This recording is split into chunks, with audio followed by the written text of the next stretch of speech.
Hey, what's going on, everybody?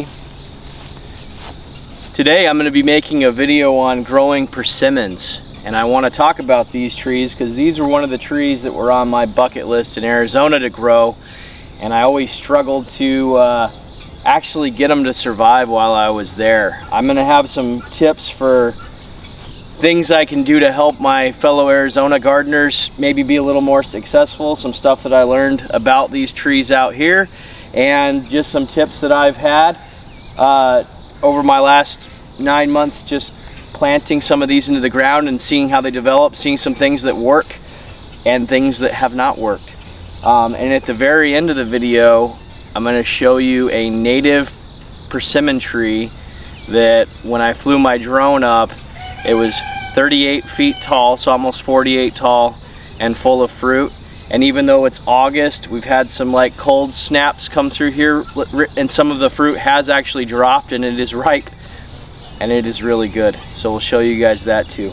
But I'm going to first start off by talking, there are a couple different types of persimmons that you should look for. The main one that I'm finding out here locally is they actually sell the native persimmon tree, which is an American tree. It is native to the southeast United States, and it goes up to the northeast United States as well. But these trees can be found throughout the country, and because they're wild, they can vary very differently in their taste, their textures, their ripening times. But one thing that the native American persimmons do have in common is that they have an astringent fruit, which means that if you eat them before they are ripe, and I mean like they're squishy ripe, they will kind of put a coating in your mouth, a bitter coating, and it'll be foul. You will not want to eat it. Some of the Asian persimmons have that same exact feature, but almost every American persimmon I had has that. Now, don't let that scare you. Once they have fully ripened, I had my first one yesterday, and I'm going to tell you, it was probably one of the best tasting fruits I've ever had. I'll describe that taste once I have one in my hand and I can show you. So the American persimmons are going to be very common, and why I'm kind of partial to them isn't because I'm America. It's because they are most suited for our environment here. So we had these Japanese beetles come through, and I'll show you my Fuyu persimmon up here in just a second. But the Japanese beetles ignored this American persimmon tree, and from what I can tell, they ignored my giant persimmon tree that I found on the property last week. But they completely annihilated every leaf on that Fuyu persimmon. Like, we basically lost the first 3 months of its growth this year due to that. They weren't Japanese beetles, they weren't June bugs, they were actually these little brown beetles, and they were horrible. They took out all the leaves on my cherries. It did help me learn, though, that there are going to be pest problems out here that I wasn't used to dealing with in Arizona. So that's why I think that the native American persimmon is probably a better choice when it comes to pest resistance, because the beetles, the bugs, they're not as interested in getting a hold of this thing. They also have a vigor that I'm not seeing out of the Asian persimmon. So these tend to grow quite a bit. None of these branches had little sub branches coming off of them, and they've already grown and hardened off. They're no longer green. So this tree's doing quite well. When planting a persimmon in the southeast, they do appreciate the sun, and the first year or two you want to supplement their water while their roots are getting ready to develop.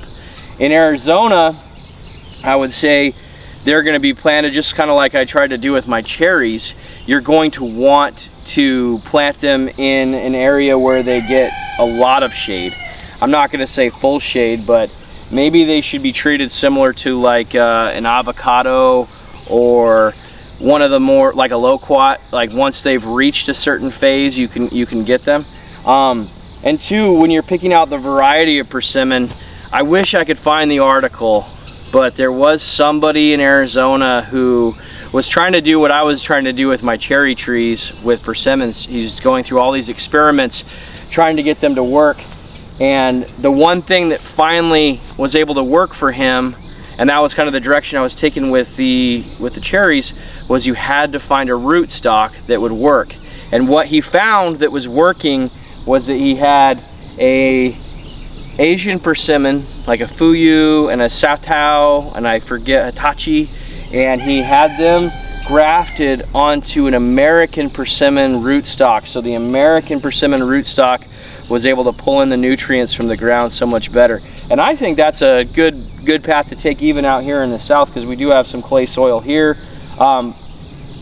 But these trees are native. They know how to live on this kind of soil. So it's pretty incredible. So when planting them, they do like a pH between like 6 and 7.5. Arizona, we might need to lower the pH a little bit. Here in Tennessee, you know, we can grow blueberries which grow in like 5 or lower pH, and our soil kind of accommodates them. But we might have to actually raise our pH, which is wild to me, dealing with all the things that we've dealt with growing them in Arizona and having to fight that pH. So fertilizing. Let's come look at the Asian one while I'm talking about fertilizing. That's a little better. Sun was starting to get in my eyes. This is my Fuyu persimmon, and as you can see, it does have some growth, but it was the same size as that one, and it looks like a stick. Yeah, the sun was getting my eyes over there. So fertilizing. So we're going to talk about why you probably don't need to fertilize these a whole lot. So it's really important that they have some organic matter in their soil so that they can break it down, but they are very sensitive to nitrogen. If you put like some fertilizer like you would for citrus, or possibly like pecans or any of your other common fertilizing trees, you might just kill it. So if you are going to fertilize, which I'm probably not going to do anything other than alpaca manure, but if you don't have alpaca manure, that might be difficult.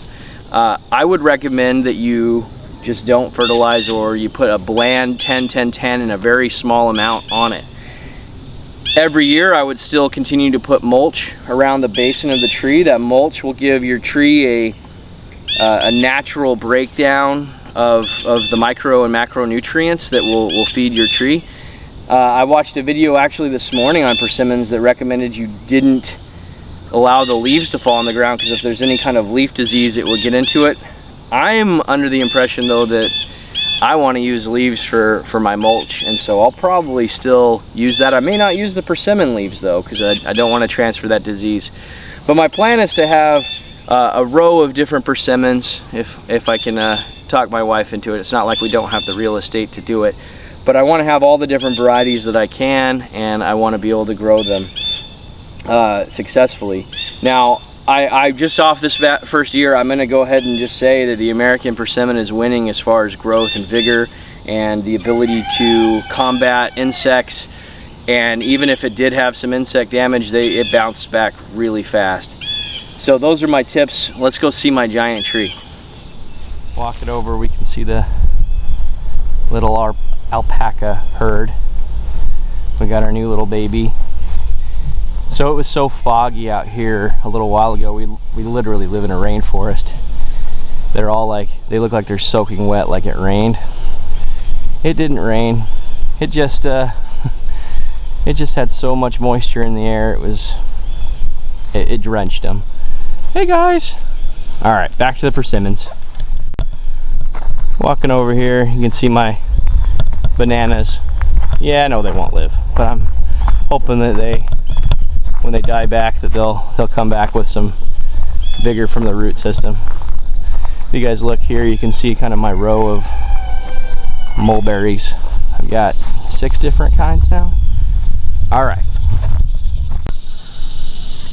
So as my wife and I were walking one night, we actually found something kind of similar to this. We walked over and there's this little green, let me go into the shade here. There's this little green tomato looking thing, and I'm like, I think that's a persimmon. And I picked it up and I was like, no way. And I was like, I just planted one of these. We've got one already? We probably have like 200 of them. But I looked up at this massive tree and was just kind of blown away, one, for its size, but then when I shined the flashlight up there, because it was nighttime, you just saw how many fruit there were, and it was incredible. And then as I've been walking, I've kind of noticed these splotches on the ground, because when they impact, they pretty much demolish themselves. And I've got one right here. Let's take a look at. And this one is not hard, or it's not soft, so I'm not going to eat this one.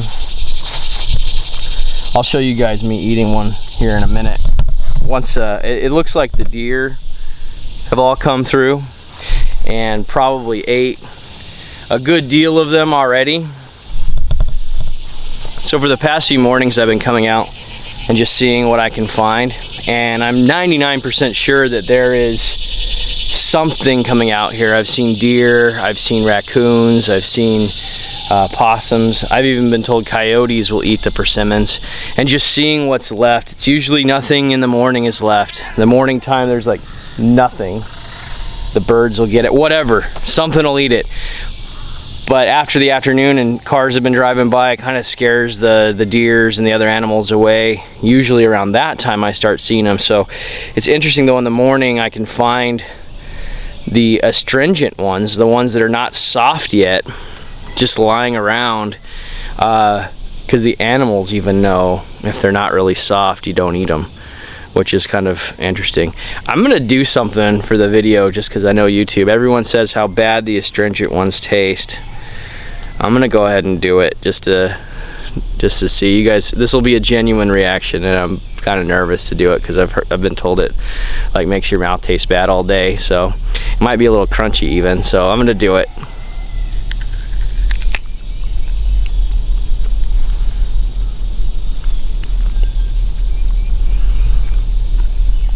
Oh wow.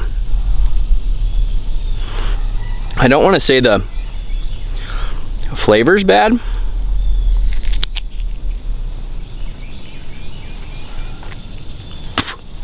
Okay. Yep, the flavor's bad. Oh wow. Oh wow. Oh wow. It's like a coating. It's like I just ate chalk. Ugh. Yeah, I'm not gonna do that again. I can totally see. I mean, it's not like it's a disgusting taste, but the chemical reaction that it's doing is really weird. So yeah, I'm not gonna recommend that. Wait until they're really soft. But when I ate one and they were really soft, and I'll break one when the ripe one's open for the video in a minute, but it's almost like it's falling apart and doesn't look like something you'd want to eat. But that's the condition that they need to be in, and that's why you will never ever ever see them in your supermarket shelf, because they have a shelf life of about 5 minutes. But that doesn't mean it's not one of the best fruits you'll have. Honestly, I'm starting to think that this persimmon behind me is one of the best fruits I've ever tasted, and I'm not just saying that. I love my cotton candy aprium, but just... Alright guys, so as promised, I have my persimmon tasting that I'm going to do. This is actually one that fell off yesterday. It was super soft, but I decided I like them better when you freeze them. Have you guys ever had frozen grapes? Well, kind of treat it like a frozen grape, and it makes it so that weird ultra mushy texture. It doesn't really bug you when you do that. It still has some seeds you got to watch out for, but it's kind of like eating a cherry or even like a seeded grape. You just got to kind of work that piece out. So here we go, and I'll describe the taste. Also, I'm going to eat the skin.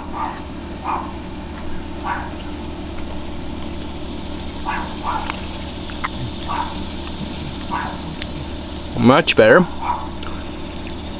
when you eat it this way, in my opinion. One, a lot less messy. Two, you get all the benefits of the persimmon flavor with that refreshing kind of chill.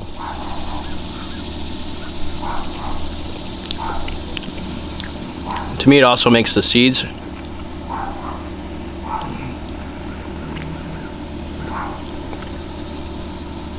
a little easier to work out. They're not very big, and I found that they have 2 to 5 seeds per fruit. The bigger ones that only have 2, that's not too bad.